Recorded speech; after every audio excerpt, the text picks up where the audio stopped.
আমার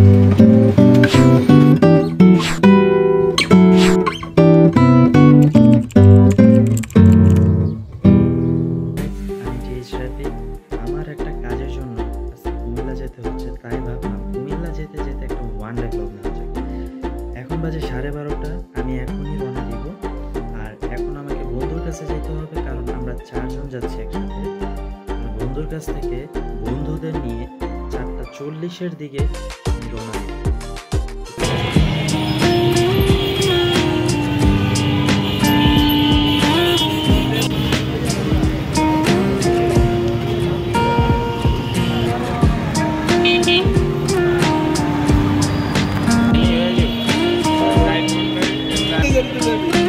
কুমিল্লা যাওয়ার পছন্দ বুঝছিস না যে হায়দ্রাবাদ যেতে হলে কুমিল্লা যাওয়ার লাগবে না ব্লগিং করতে যেতে কিন্তু কুমিল্লা যাওয়ার পছন্দ বুঝছিস না যে হায়দ্রাবাদ যেতে হলে কুমিল্লা যাওয়ার লাগবে না।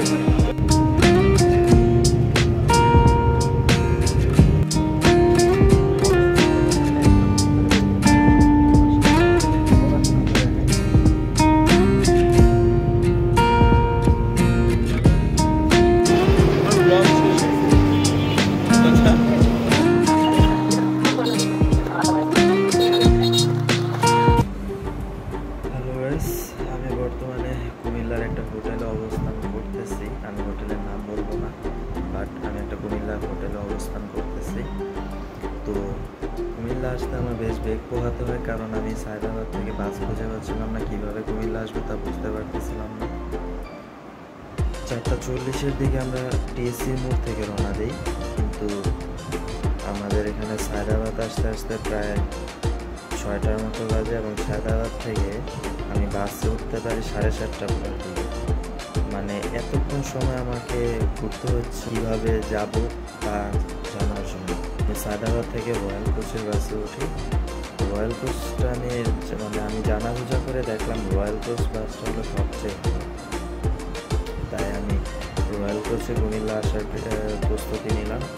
রয়্যাল কোচ 4:30 বাজে আমাদের বাসটা ছাড়ে, এবং জনপ্রতি ছিল ভাড়া 300 টাকা। তো বেশিক্ষণ সময় লাগে নাই, প্রায় 2 ঘন্টার মতো সময় লাগছে। মানে 9:30টার দিকে আমরা কুমিল্লা শাসনগাছা এসে নামছি। শাসনগাছা থেকে আমরা বর্তমানে এটা সম্ভবত কোটাবাড়ি পার হয়ে গেছিলাম, মানে ধর্মসাগর পার হয়ে আর একটু সামনে আসার পর আমি হোটেলটা পেয়েছি। মোটামুটি ভালোই ছিল হোটেলটা। এরপরে কালকে সন্ধ্যার সময় যাব আমরা শাসনগাছা উপভোগ করব, এবং পরের দিন আমরা সকালবেলা শালবনবিহার, নবশালবনবিহার, তারপর কুটিলা মোড়া, ময়নামতি ওয়্যার সিমেন্টে, ময়নামতি জাদুঘর সব কিছু পর্যবেক্ষণ করব, আপনাদের সাথে সব কিছু শেয়ার করব, এবং তারপরে আমরা ঢাকার উদ্দেশ্যে ফিরে যাব। আসলে আসছিলাম ওয়ান ডে ব্লগে, কিন্তু কাজের কারণে আমাকে কালকের দিনটা আমাকে ছুটি কাটাতে হচ্ছে। তো সন্ধ্যার পরে আমি ফ্রি হবো, তো সন্ধ্যার পরে ভাবলাম যে ধর্মসাগরের সৌন্দর্য সন্ধ্যার পরে হয়তো বেশি হবে, যেহেতু একটা দিঘি এবং পার্ক, তাই আমি সন্ধ্যার পরে ধর্মসাগরে যাওয়ার চিন্তা ভাবনা করলাম। এই হলো আপডেট। তো দেখা হচ্ছে কালকে।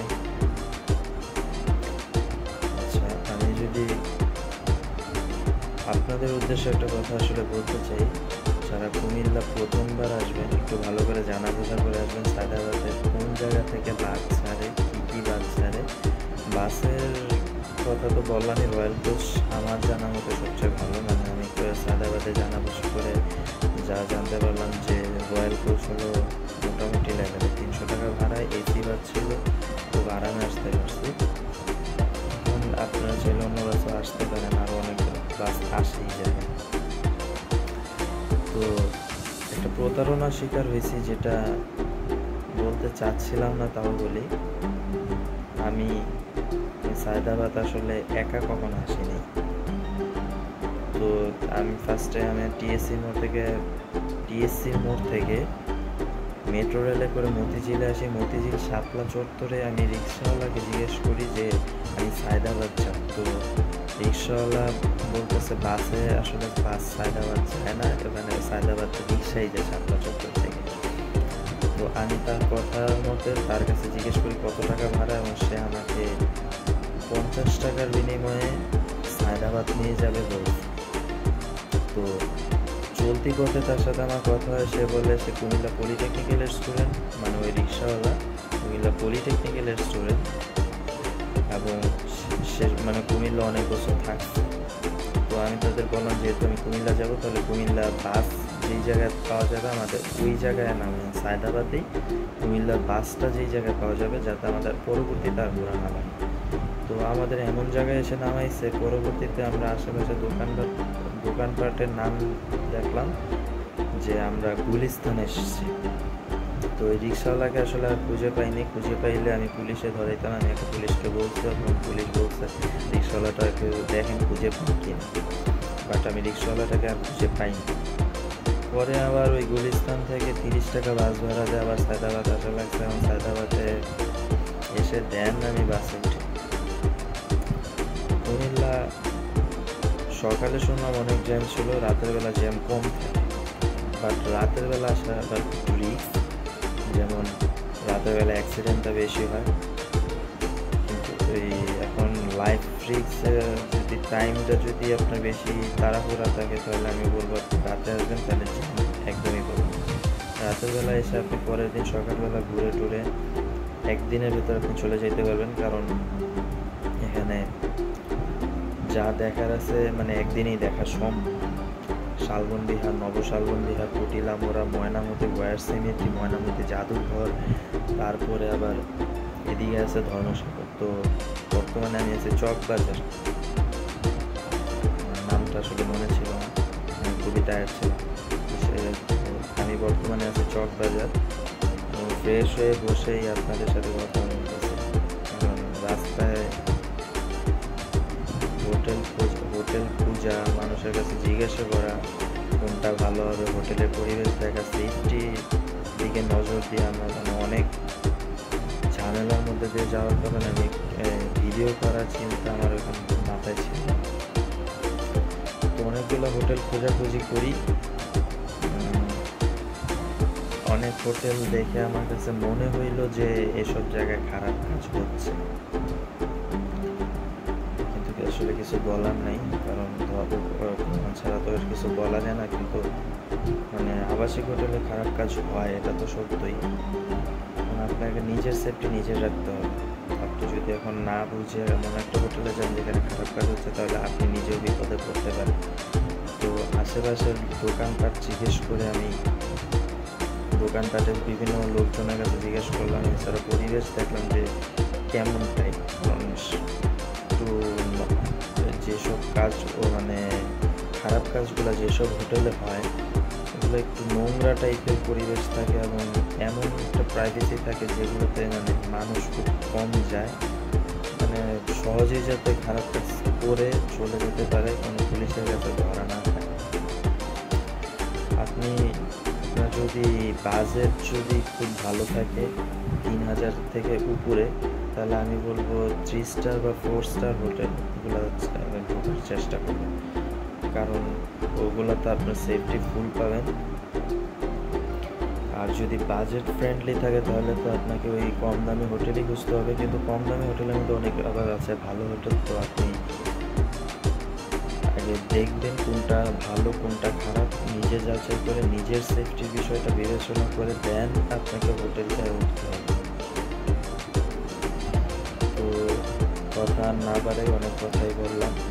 এবার কালকে ধর্মসাগরে হবে, ধর্মসাগর না, আমি কালকে সকালে দেখা হচ্ছে, সকালে নাস্তা সময় আপনাদের দেখাবো আমি কি করতেছি না করতেছি। আমি কালকে সকালে আবার আসবো। আজকে কথা না বাড়াই, সকালে ঘুম থেকে উঠে কান্দিপাড়ে গিয়ে একটি ভালো মানের হোটেল খুঁজতে থাকি। শেষমেশ আমরা রুচি বিলাস নামে একটি হোটেল পাই, যেখানে খাবার ছিল অসাধারণ। আমরা সেখান থেকে আমাদের খাবার খাওয়া শেষ করি। খাবার খাওয়ার পরে আমরা কান্দে ওই হোটেলের সামনে একটা ব্যাংক খুঁজে পাই, যেটা ছিল কারুকার্যে ভরা, এবং এরকম ব্যাংক আমি সচরাচর চোখে পড়ে নাই আমার এর আগে। তো ভাবলাম ভিডিওটা করে নিই। ব্যাগটা দেখতে বাইরে থেকে খুবই সুন্দর ছিল। তারপর হাতে সময় থাকে আমরা চলে যাই কুমিল্লার মাতৃভাণ্ডারে, যেখানে কুমিল্লার বিখ্যাত রসমালাই পাওয়া যায়। সেখান থেকে আমরা রসমালাই খাই। যারা কুমিল্লার বিখ্যাত রসমালাই খেতে চান তারা অবশ্যই মনে রাখবেন, কুমিল্লার অনেক মাতৃভাণ্ডার আছে, কিন্তু কান্দিরপাড়ের এই মাতৃভাণ্ডারটাই হচ্ছে আসল মাতৃভাণ্ডার। এই মাতৃভাণ্ডারে প্রতি কেজি রসমালাই 350 টাকা করে। তারপর আমরা আমাদের কাজের উদ্দেশ্যে বের হয়ে যাই।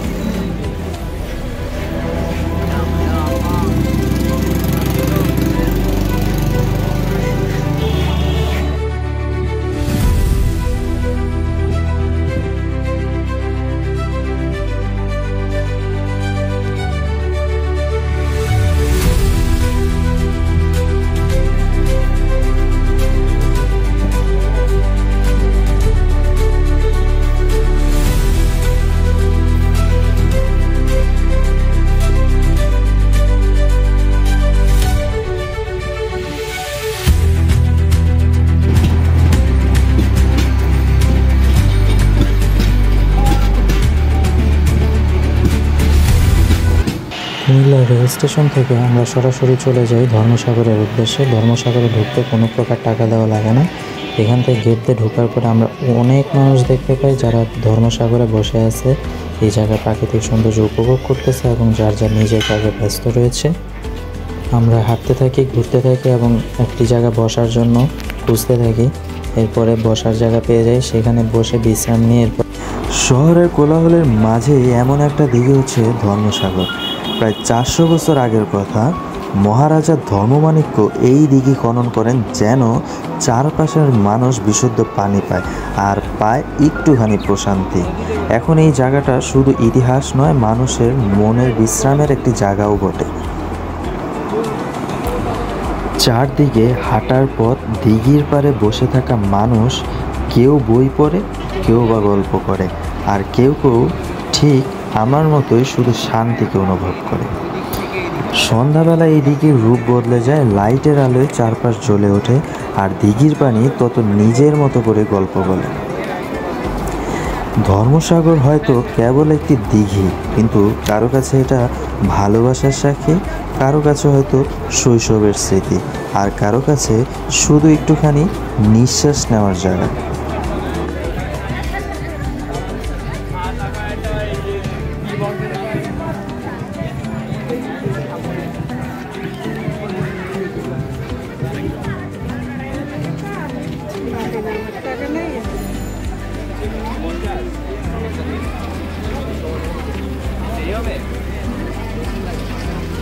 তাহলে ঘুরে আসি আমি, ঘুরে এলে আরো সিরিয়াল আছে, 10 মিনিট লাগবে।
বাংলাদেশ গাছ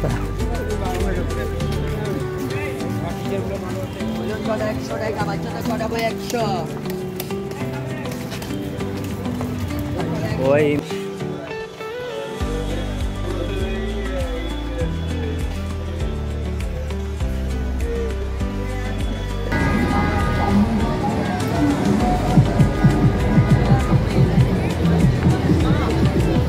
শিশু পার্কে ঢোকার পরে দেখতে পারি এখানে শিশুদের জন্য অনেক ব্যবস্থা করা আছে। এখানে প্রতিটি রাইডে আলাদা আলাদা মূল্য রয়েছে। আপনারা চাইলেই শিশুদের নিয়ে আসলে এই শিশু পার্কে উপভোগ করতে পারেন। আর একটু দূরে দিলে ভালো হতো, এক জায়গায় ঘুরতেছে ট্রেনটা। শব্দ দূষণ রে ভাই, গান না গানে মাথা, শব্দ দূষণ।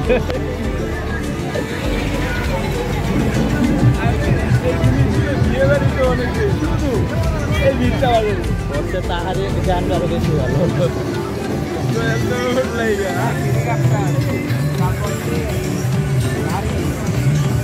এইসব গানের চেয়ে তাহেরের গান বেশি ভালো লাগে আমার।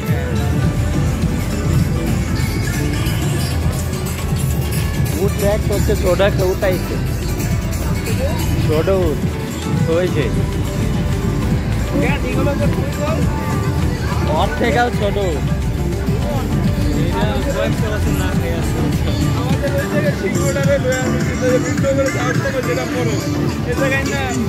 মূর্তিটা দেখ, মূর্তিটা পেয়েছে।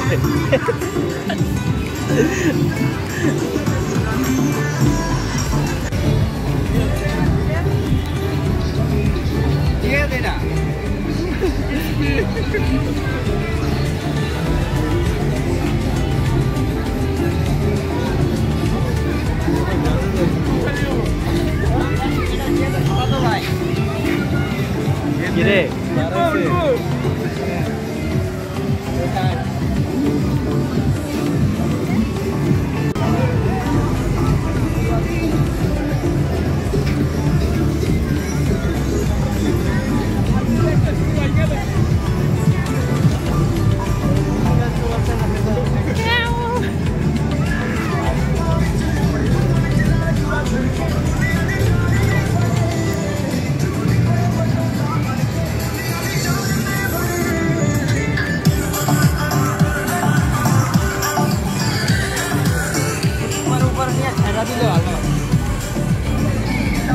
হুট করে মনে কর ছাইরা দিত উপর উঠায়।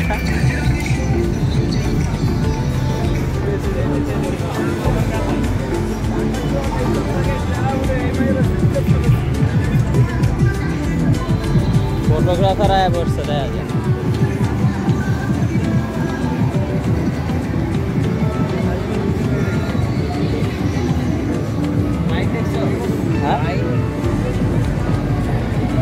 রেল লাইন দেখা মনে হইতাছে অন্য কিছু। আমি কইলাম না রেল লাইন দেখে অন্য কিছু মনে হইতাছে।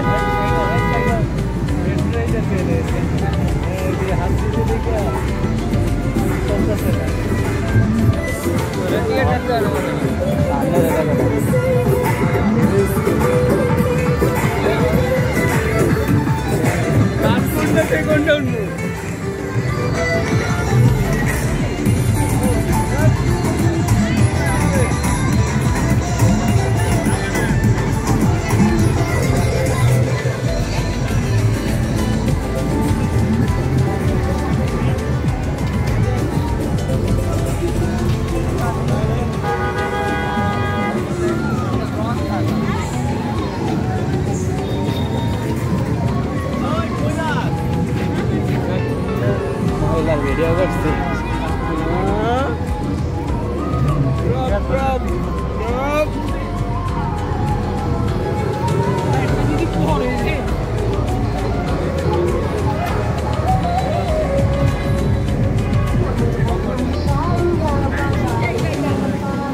এবার ঠিক আছে গানটা।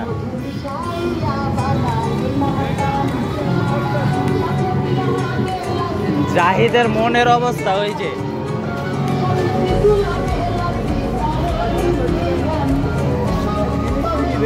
তোর মনের অবস্থা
কুমিল্লা বিশ্ববিদ্যালয়ে আসতে হলে আপনাকে ঢাকা টু চট্টগ্রাম হাইওয়ে রোডে কোটবাড়ি বিশ্ব রোডে নামতে হবে। সেখান থেকে সিএনজি দিয়ে কুমিল্লা বিশ্ববিদ্যালয়ের গেটে চলে আসতে হবে। এক্ষেত্রে আপনাকে 20 টাকা ভাড়া গুনতে হবে। ক্যাম্পাসের ভেতরের প্রাকৃতিক সৌন্দর্যের কথা না বললেই নয়, আর আপনার মন কেড়ে নেওয়ার জন্য বিশ্ববিদ্যালয়ের বাসগুলোই যথেষ্ট। বিশ্ববিদ্যালয়ে ঢুকেই প্রথমেই আমাদের চোখে একটি ফলক সামনে পড়ে, যাতে খালেদা জিয়ার নাম দেখে আমরা খুব চমকে যাই। আসলে বিশ্ববিদ্যালয়ে ভিত্তিপ্রস্তর স্থাপন করেন খালেদা জিয়া, তাই এই জায়গায় খালেদা জিয়ার নাম লেখা ছিল। এই বিশ্ববিদ্যালয় বাংলাদেশের 26তম পাবলিক বিশ্ববিদ্যালয় হিসেবে প্রতিষ্ঠা লাভ করে। এই বিশ্ববিদ্যালয়ের আয়তন 244.15 একর নিয়ে প্রতিষ্ঠা করা হয়েছে। হাঁটতে হাঁটতে আমাদের সামনে অনেকগুলো কৃষ্ণচূড়া গাছ পড়ে, যা দেখে আমরা বুঝতে পারি এই ক্যাম্পাসে কৃষ্ণচূড়া গাছের অভাব নেই, এবং এই কৃষ্ণচূড়া গাছই এই ক্যাম্পাসকে আরও মোহনীয় করে তোলে।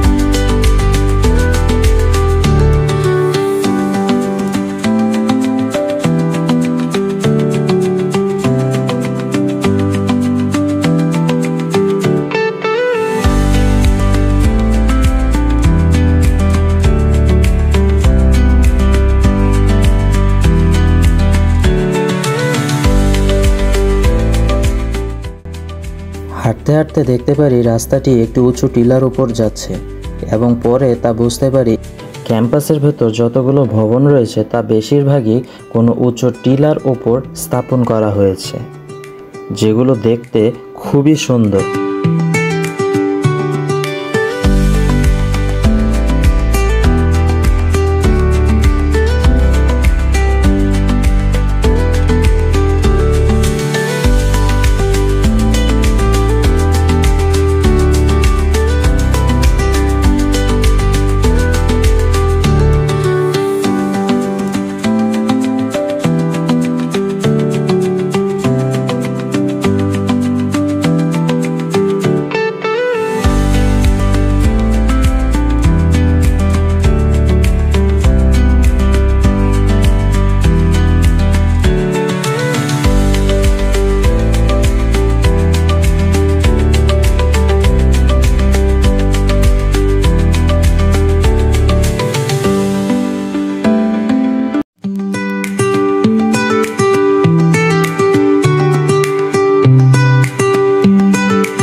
এই ক্যাম্পাসে শিক্ষার্থীদের সকাল হয় পাখির কলরবে এবং সন্ধ্যা নামে শিয়ালের ডাকে।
কুমিল্লা জেলার কোটবাড়ি এলাকার লালমাই পাহাড়ের ওপর গড়ে উঠেছে কুমিল্লা বিশ্ববিদ্যালয়ের এক একটি ভবন।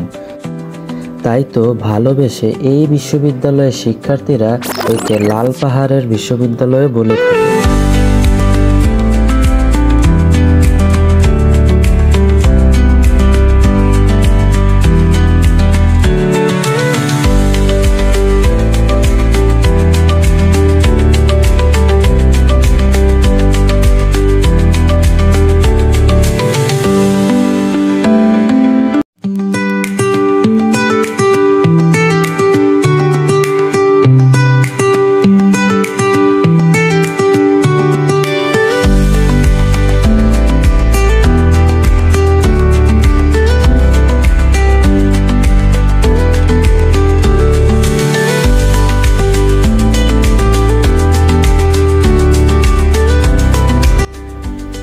এই ক্যাম্পাসে আপনি যদি টিলার উপর দাঁড়িয়ে নিচের দিকে তাকান তাহলে আপনার মনে হতেই পারে যে আপনি সাজেক ভ্যালিতে দাঁড়িয়ে আছেন।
ক্যাম্পাসে একটি মসজিদ আছে যা খুবই আকর্ষণীয় ছিল। পাশেই আছে বিজয় 24 হল নামে একটি ছাত্রাবাস।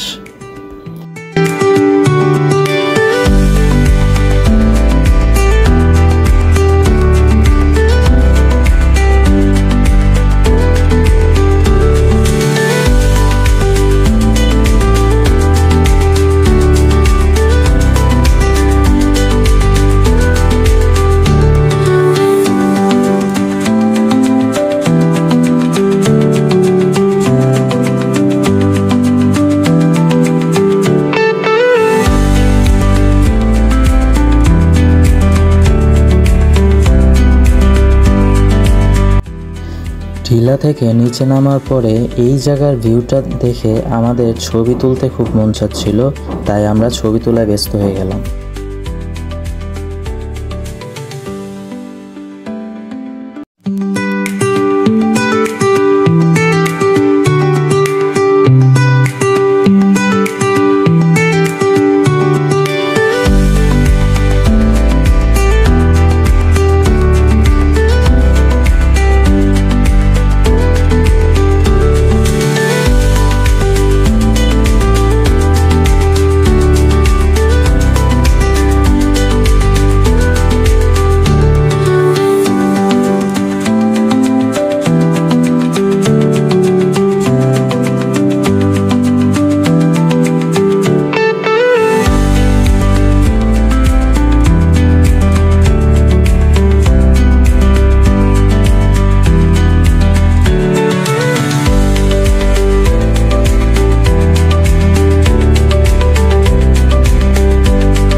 এই ক্যাম্পাসে একটি অনেক বড় মাঠ রয়েছে এবং মাঠের সামনেই রয়েছে একটি শহীদ মিনার। প্রচণ্ড গরম থাকায় এই জায়গায় আমরা বিশ্রাম নিয়ে পরবর্তীতে ফটো সেশন শেষ করে আবার হাঁটা শুরু করি।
ক্যাম্পাসের ভেতরে কৃষ্ণচূড়া গাছের অভাব নেই, যা এই ক্যাম্পাসকে আরও মনোমুগ্ধকর করে তুলেছে।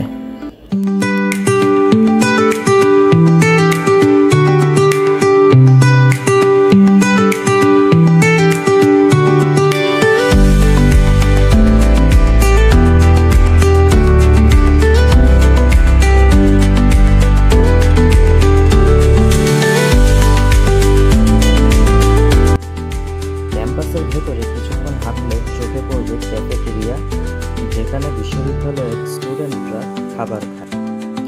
পাহাড়ের গা ঘেঁষে এখানে মুক্তমঞ্চ তৈরি করা হয়েছে। বিভিন্ন অনুষ্ঠান প্রোগ্রাম এই মুক্তমঞ্চে হয়ে থাকে।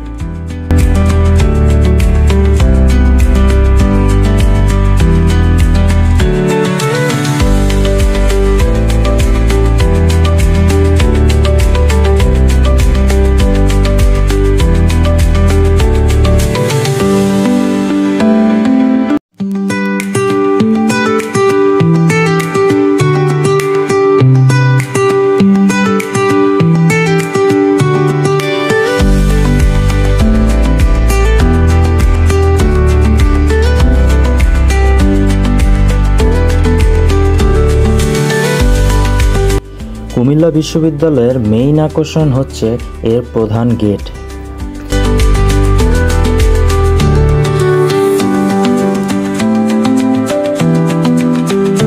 বাংলাদেশের মাটিতে লুকিয়ে থাকা হাজার বছরের পুরনো এক বিশ্ববিদ্যালয়, যেখানে শুধু ধর্ম নয়, জীবন আর জ্ঞানের চর্চা হতো নিঃশব্দে।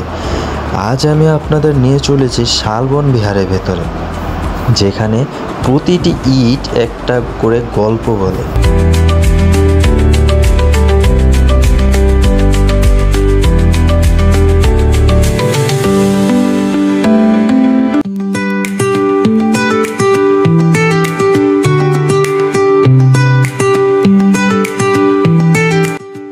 শালবন বিহারের সামনে আসার পরে আমরা দেখতে পাই পাশেই শালবন রয়েছে। আসলে এই শালবনের কারণেই এই জায়গার নাম শালবন বিহার।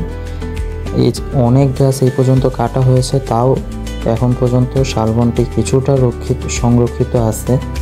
আমরা পুরাটা দেখি না, সামনে থেকে কিছু অংশ দেখে আবার বিহারের ভেতরে চলে যাওয়ার জন্য বের হয়ে যাই।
শালবন বিহারের অবস্থান কুমিল্লা জেলার কোটবাড়িতে। এই জায়গায় আসার জন্য প্রথমে আপনাকে আসতে হবে কোটবাড়ি বিশ্ব রোড। কোটবাড়ি বিশ্ব রোড থেকে আপনি যে কোনো অটো বা সিএনজির মাধ্যমে আপনি আসবেন শালবন বিহারে। এখানে ভাড়া লাগবে মাত্র 20 টাকা এবং সময় লাগবে 20 মিনিট। প্রবেশপথে হাতের বাম পাশেই টিকিট কাউন্টার এবং টিকিট মূল্য জনপ্রতি 30 টাকা।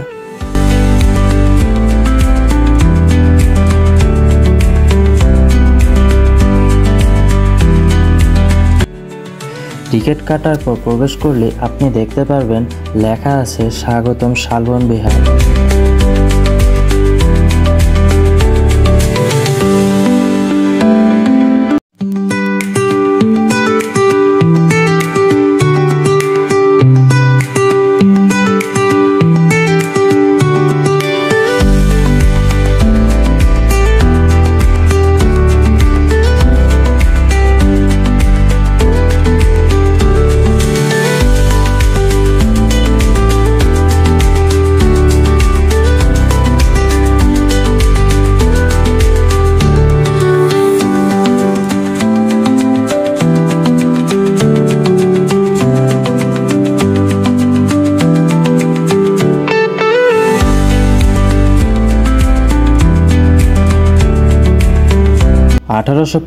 সালে রাস্তা তৈরি করার সময় এই এলাকার মানুষজন একটি ধ্বংসাবশেষ প্রত্যক্ষ করেন।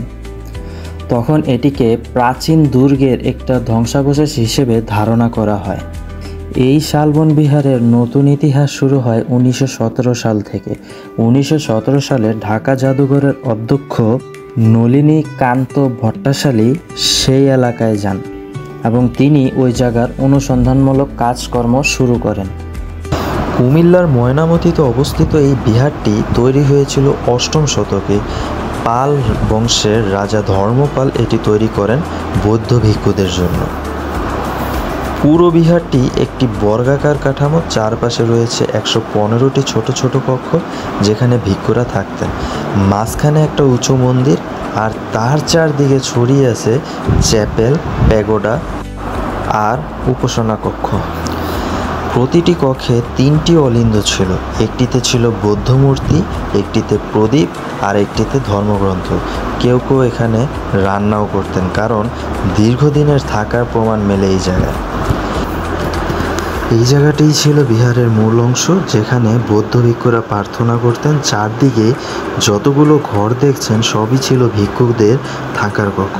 আর এই সরু নালার মতো অংশ দিয়ে পানি বের হতো। এই হচ্ছে বিহারের ভেতর।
শালবন বিহারে প্রবেশ করার পর কিছুটা হেঁটে ভেতরের দিকে ঢুকতেই আমরা একদম বিহারের ভেতরে ঢোকার রাস্তা পাই। সেখান থেকে ভেতরে ঢোকার পরে আমরা প্রথমেই চারপাশের রুমগুলো দেখতে পারি।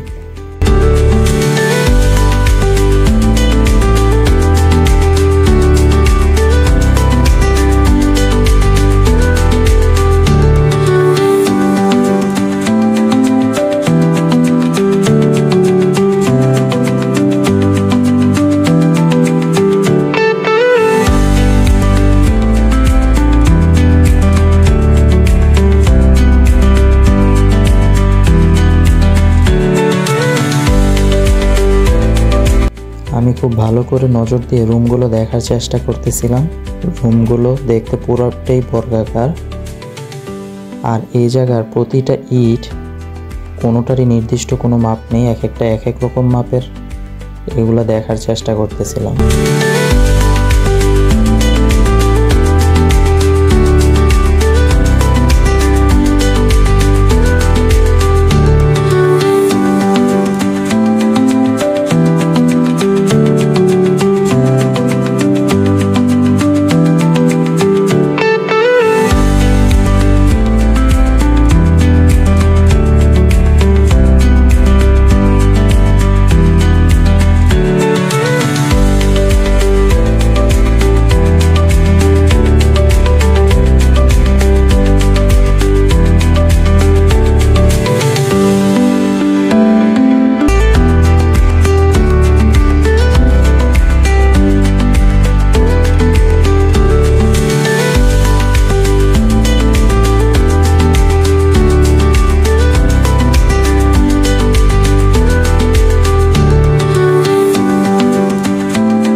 বন্ধুরা মিলে এই জায়গার রুমগুলো নিয়ে গবেষণা করতে থাকি, মানে বিশ্লেষণধর্মী আলোচনা করতে থাকি। এরপর রুমগুলো দেখা শেষে আমরা ভেতরের দিকে হাঁটা শুরু করি মেইন মন্দির দেখার উদ্দেশ্যে।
এটি ছিল মূল মন্দির।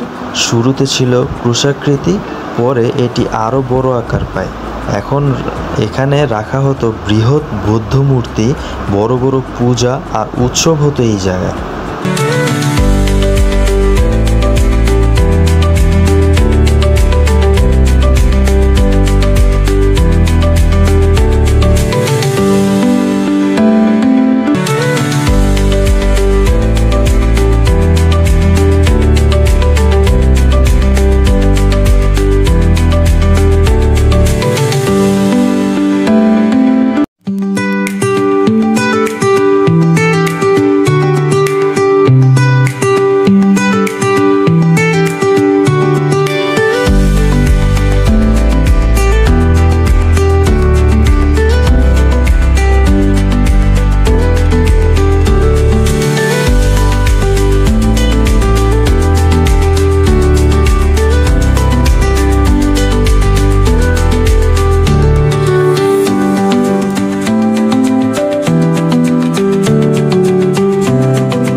শালবন বিহার শুধু প্রাচীন স্থাপনা নয়, এটি আমাদের ইতিহাসের জীবন্ত সাক্ষী।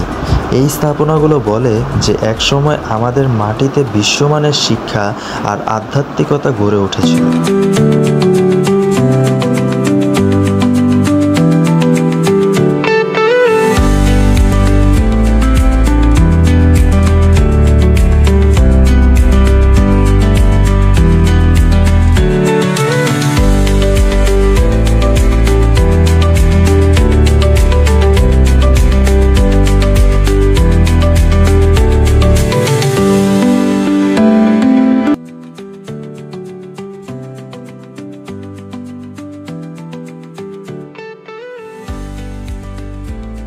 উপরে ছাদ ছিল না কি ছিল, তো এখন এখন তো আমরা বলতে পারতেছি না, কিন্তু উপরের ছাদ কি ছিল এটা ধ্বংস হয়ে যায়, পুরো ধ্বংস হয়ে যায়।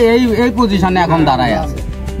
ধ্বংসের পর যা আছে এই অবস্থায় পাওয়া যাচ্ছে। আর অন্য জায়গায় দেখো যে ধ্বংস হয়ে মাটির নিচে চলে গেছে এইসব। আচ্ছা, এটা এখন মাটি খনন হয় না কেন? মাটি এটা খনন করে বের করা হয়েছে। এটা নিচে আর কিছু নাই? আরো বহুত বিল্ডিং আছে এর নিচে, আপনি যত খনন করবেন এর শেষ আমার কথা ওইটা পাবেন। না, আপনারা তো এই পর্যন্তই রাখা দিয়েছেন, মানে আরো ভিতরে কেন করেন? ঘুরে তো দেখাই ভিতরে প্রতিটা ডাক্তার গুলো খনন করে দেখায়, দেখছে দেখার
বিহার থেকে বের হয়ে আমরা চলে যাই নবশালবন বিহারের উদ্দেশ্যে। আসলে শালবন বিহারের পাশেই যে মন্দিরটা রয়েছে সেটাই নবশালবন বিহার। সেখানে গিয়ে প্রথম আমাদের টিকিট কাটতে হয়। এখানে বলে রাখি, ক্যামেরা নিয়ে ঢুকতে গেলে আলাদা ফি দেওয়া লাগে। ডিএসএলআর ক্যামেরা নিয়ে ঢুকতে গেলে আলাদা ফি দেওয়া লাগে। নর্মালি মোবাইল নিয়ে ঢুকতে গেলে কোনো প্রকার ফি দেওয়া লাগে না। প্রথমে আপনাকে ব্যাগগুলো রাখতে হবে পাশে। ব্যাগগুলো রাখার পরে জুতাগুলো রেখে ঢুকতে হবে, যেহেতু এটা পবিত্র স্থান তাদের জন্য, তাই এখানে খালি পায়ে প্রবেশ করতে হয়।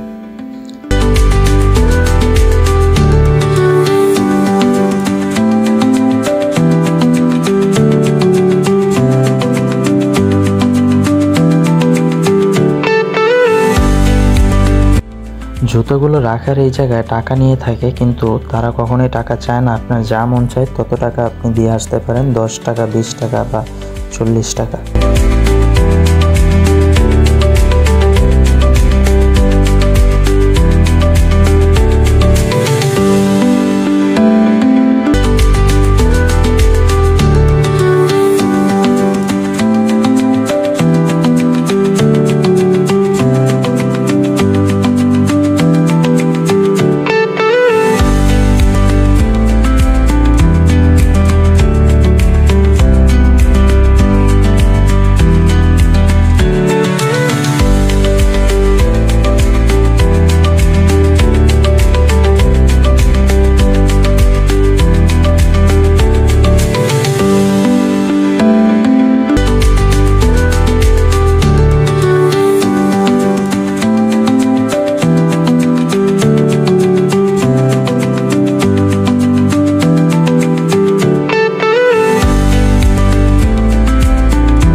আমরা মন্দিরে উঠেই প্রথমে চারপাশটা দেখতে লাগলাম।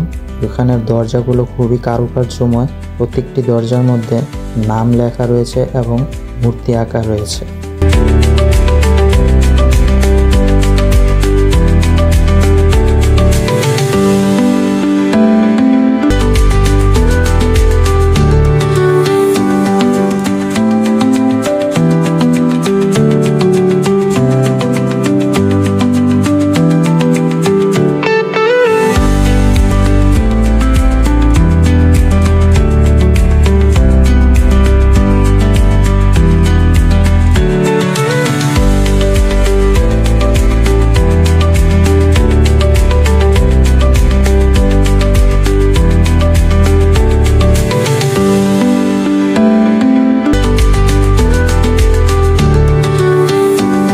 একটি বিশাল মূর্তি দাঁড়িয়ে আছে, মনে হয় যেন তারা আমন্ত্রণ করছে।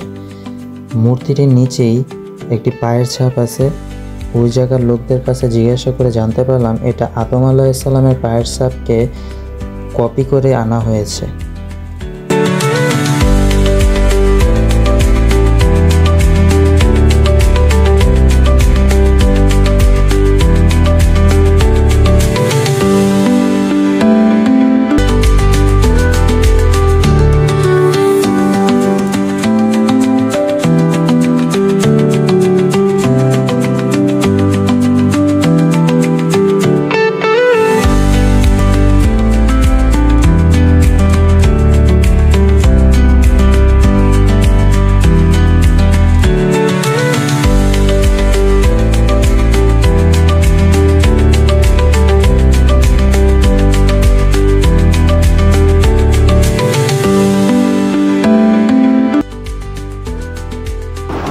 এটি কুমিল্লার এক অমূল্য রত্ন নবশালবন বিহার। এক যুগে ছিল বৌদ্ধ ধর্মের এক অন্যতম পবিত্র স্থান, আজও দাঁড়িয়ে আছে, ইতিহাসের গল্প বলছে।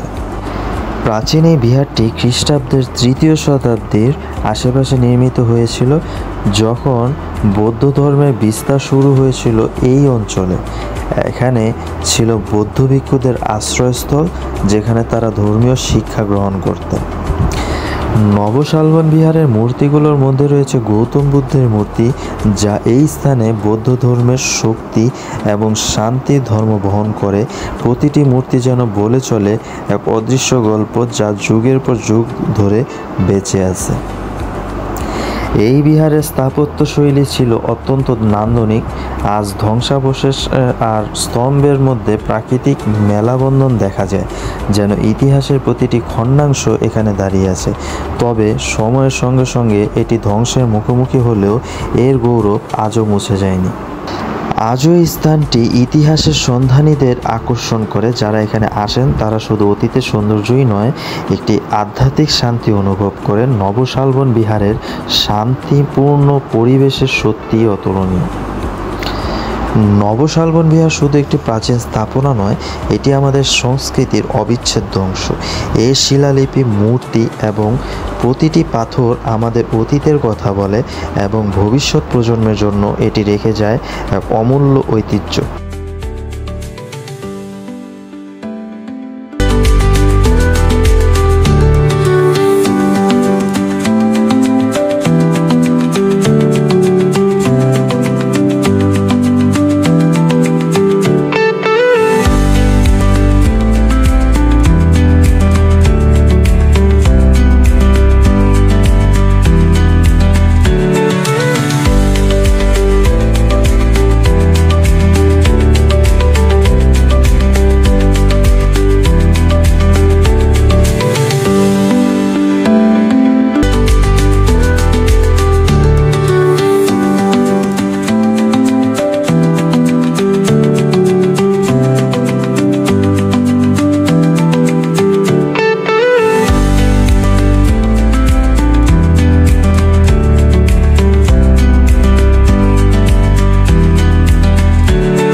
এটি কুমিল্লা ইতিহাসের একটি অমূল্য স্থান, ময়নামতি ওয়্যার সিমেট্রি, যে স্থানে পেরিয়ে গেছে শতাব্দী, কিন্তু শান্তিপূর্ণভাবে এখানে শায়িত রয়েছে সেই সময়ের যারা দেশের জন্য প্রাণ দিয়েছেন।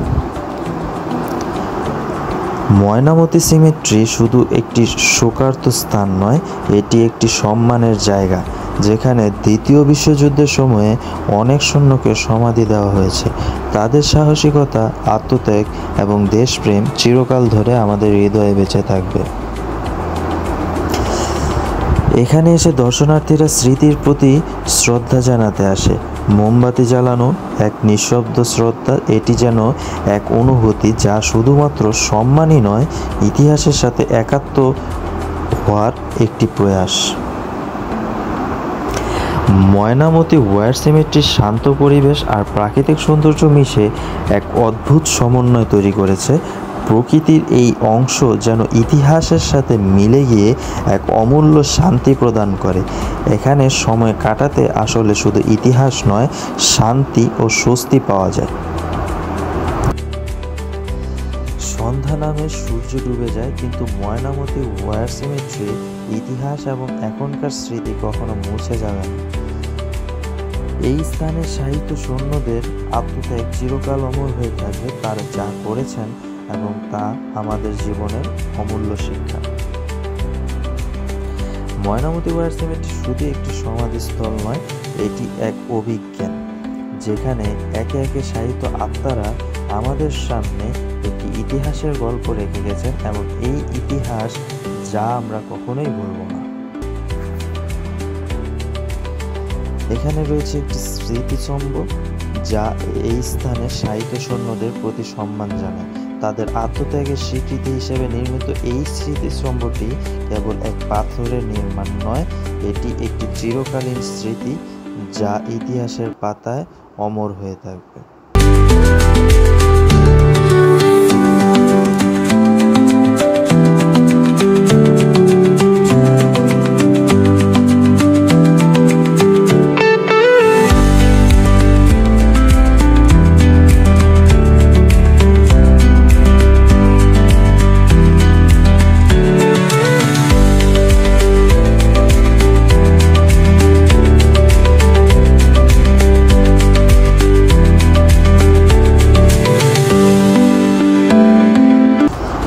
এই স্থানের সাহিত্য সৈন্যদের মনে রেখে নির্মিত এই মূর্তি, এটি শুধু একটি প্রতিকৃতি নয়, এটি আমাদের সাহস, দৃঢ়তা এবং আত্মত্যাগের প্রতীক।